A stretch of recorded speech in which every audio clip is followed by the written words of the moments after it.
Indicating hackers outside the U.S. had broken into two state election database systems. Those hacks targeting Arizona and Illinois, believed to have come from Russia. Fox News military analyst General Jack Keane joins me right now. This hack follows last month's attempted DNC hack as well. General, good to see you. Good to see you, Marie. Thank you so much for joining us. What's your reaction? How concerned should we be about now this new attempt to try to influence the election? Well, we've got to be concerned, and we should be alarmed by it. And obviously, you already mentioned it. There's been a pattern here. There were two intelligence agencies that penetrated the DNC. One is the Military Intelligence Agency, and the other is the equivalent to our CIA. And what's underreported in the United States is that the Russians have had a history of penetrating elections in Eastern Europe. Also underreported here is that they tried to influence the Brexit vote.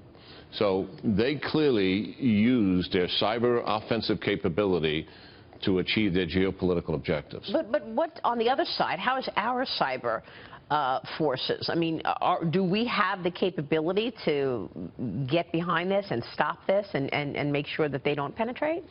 On the offense, our capability is unparalleled in the world. The Russians are second. Okay. However, our defenses are not anywhere near what they should be. The only thing that's truly protected in this country is military networks and certain classified aspects of the government. The government itself is not, and our critical infrastructure in the United States, banking industry, finance industry, utilities, transportation, those things are defenseless. People were already worried about voter fraud this election, and now this. Let me get your take on Iran. This is another major story this morning. Number of confrontations between Iran and the U.S., between the Iranian vessels, the U.S. Navy in the Persian Gulf. It's nearly doubled just in the first half of 2016 compared with the same period a year ago. General, how far will Iran go before this administration takes action? Well, first of all, ever since the deal took place, the nuclear deal in mid-2015, the Iranians have been taking the gloves off and demonstrating to everybody that they're going to be the dominant power in the Middle East. So as much as they're using these tactical vehicle patrol boats to intimidate and harass the United States, the target audience, Maria, are really the Gulf states, Kingdom of Saudi Arabia, the Middle East states there. They want to demonstrate to them that while they went through this negotiation for a couple of years, they have not changed their strategic objectives to dominate the region. That's what this is about. The United States will go through this. We're going to put up with the humiliation. We have rules of engagement. If our ships are truly endangered, those captains will shoot, for sure. What should allies be doing, including the U.S.? That's a great question. What we should be doing doesn't have anything to do with gunboats, diplomacy, so to speak. What it really has to do with the United States should re-engage our allies in the region, and these are mostly Sunni Arabs, enter into an informal alliance or even a formal version of NATO. And the reason for doing that is because of the strategic objectives that Iran has to dominate the region. We have got to stand up against this. Tragically, we're giving them $150 billion to be able to execute these objectives. And every single year, Maria, they have said the same thing. We intend to dominate the region. The way we're going to do that is drive the United States out of the region and destroy the state of Israel. Every single year for 35 years, they've said the same thing. Incredible. Well, isn't it true, though, that our allies are not going to get with us in this against Iran with Syria's head in place? I mean, with Assad right there, they want Assad taken down? They truly want Assad taken down, but they're also very frustrated that the United States has disengaged from the Middle East. We pulled out of Iraq. We pulled out of Libya after we deposed Gaddafi. We didn't back Mubarak, and we got the Muslim Brotherhood. It led to a military dictatorship. One policy decision after another has frustrated them. There was an opportunity to topple Assad early on. The Syrian moderates wanted our help. We did not give it to them. The red line came with the chemical violation. We did not execute it despite the fact we were going to tell them. They are so frustrated. They cannot wait until there's a new administration here.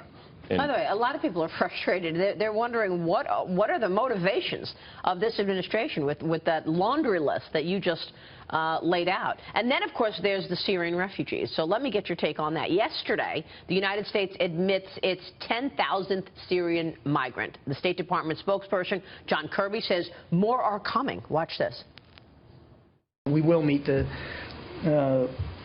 10,000 figure today, and I would fully expect that you'll see additional Syrian refugees admitted. He's already set a goal of 85,000 total by the end of this fiscal year. We believe that we're going to be on track to meet that. 85,000. That's the number now. I didn't realize that that was the target, 85,000, because initially the president said 10,000. We know ISIS is trying to infiltrate the refugee flow. How do we keep the country safe, General? Well, first of all, you're right. ISIS has declared that they will try to penetrate. They have done that in Europe. It's easier in Europe. There are open borders. There's no vetting to speak of. There's no customs procedure that we have in the United States. However, there has been a lot of effort, mainly because I think of the attention the media has paid to this, Fox principally so. In particular, sure, yeah. And so there's been a significant amount of vetting. So who's coming in this 10,000? Mostly families, people who have been injured, people who have had death in those families, people who have been sick. Some of them have been tortured.